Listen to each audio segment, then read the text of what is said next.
Hi girls, so tomorrow we're going to start learning about this thing called locus, and I'm just going to start by defining it. So it's a set of points that obeys some rule.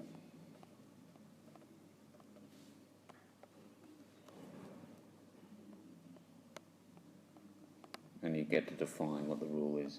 And tomorrow we'll delve into some more algebraic ones. But for tonight, I want to just kind of introduce it using a few more physical ones that you might be able to imagine in your own house or something. So the first one I want to imagine is the locus of the pencil at the end of a compass. Right? So the locus of a pencil at the end of a compass. So what that means is I'll start by drawing my approximation of a compass, and this will be the pointy end. And over here, give me pencil colour. So over here I've got a pencil, and here's the point. Now, what is the locus as I move the compass this way? So I move it in an anti-clockwise direction. I want you to imagine the locus of this here, the tip of the pencil. So the locus starts wherever it starts, and it's moving anti-clockwise, and it makes a circle. And the circle goes that way, but at the end of the day, the locus is all of these points, so the locus is just the circle.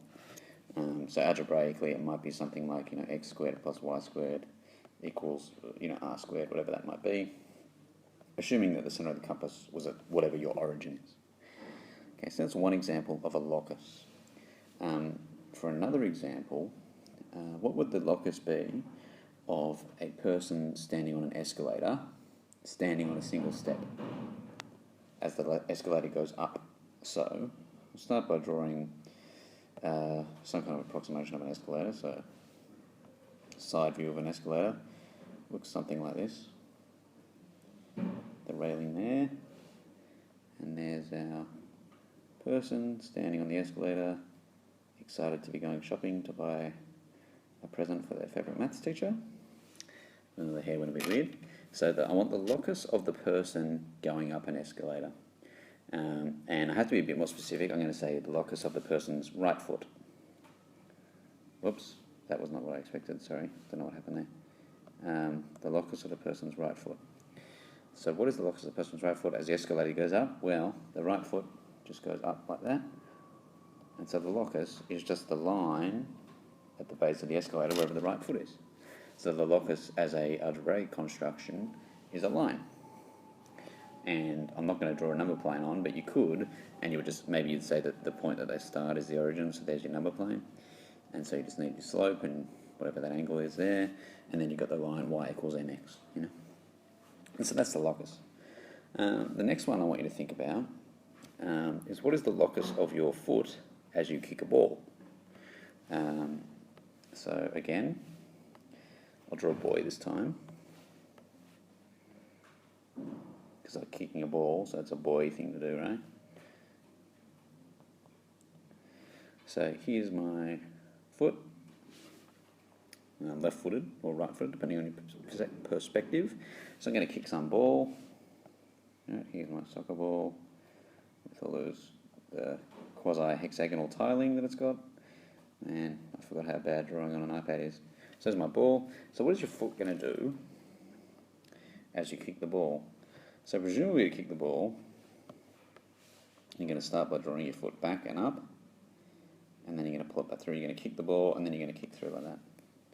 So the locus is this green curve here. Again, if you wanted to, you could draw a number plane over the top of it, where the origin is where your foot starts. So the locus is something like a parabola. Okay, so these are all a few different examples of locus. What we're going to have tomorrow is we're going to have things like, some point is maybe the same distance from 2 points. What is the locus? So, you draw a bunch of different points. But I don't want you to think about that right now. I just want you to get straight in your head what a locus is, what it means. It's a set of points. That's all it is. And then what we're going to do is we're going to take the set of points and we're going to try and state the equation that forms that set of points going forward. So I'll give you one more very short example. So what is the locus of points on the number plane, distance 3 from 7, 2. So I've got a number plane, I've got the point 7, 2, and then I just get a different coloured pen and I draw a collection of points that are distance 3 from it. There's one, there's another, there's another, there's another, there's another, there's another, there's another. Hopefully you can see what's about to happen. It's a circle. And in fact I know the equation of the circle. X minus 7 squared plus y minus 2 squared equals 9. 3 squared. Done. Okay, that's locus. It is pretty much as easy as that. And hopefully tomorrow we can go outside and do some of these things with a bit of physicality. All right, see you then.